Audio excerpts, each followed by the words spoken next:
À tout prix, depuis 5 ans, les responsables de celui de Saint-Cyr jouent la carte de la sobriété pour leurs arrosages. Cette année, peu pluvieuse tout particulièrement.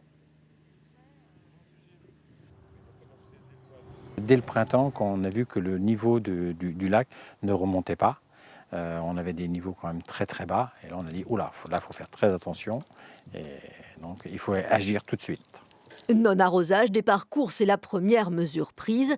Même si les golfs ne sont pas directement soumis aux arrêtés préfectoraux, ils s'y adaptent avec des restrictions progressives. Les autorités y veillent. En cas de contrôle, la police de l'eau peut nous demander de vérifier en fait chaque jour ce qu'on a pu consommer en eau sur les greens, sur les zones de jeu. Et annuellement, on a une déclaration à faire à l'agence de l'eau Loire-Bretagne. On paye une redevance. 3 500 €, c'est le montant de la facture une année normale.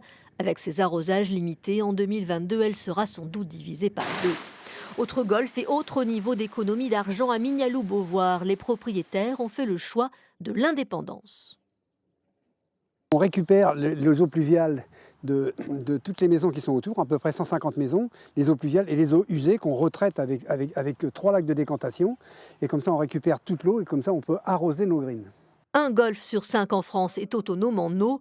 L'enjeu économique est majeur. Il faut protéger les greens des patchs, ces coups de soleil sur le gazon qui rendent la balle moins roulante. Pour les autres espaces, la sécheresse fera son œuvre. Et il faut s'enlever de l'idée qu'en France, on va jouer maintenant sur des golfs tout verts, comme on peut voir aux États-Unis. C'est fini. La charte sur ces arrosages raisonnés est pratiquée sur les golfs depuis 2009.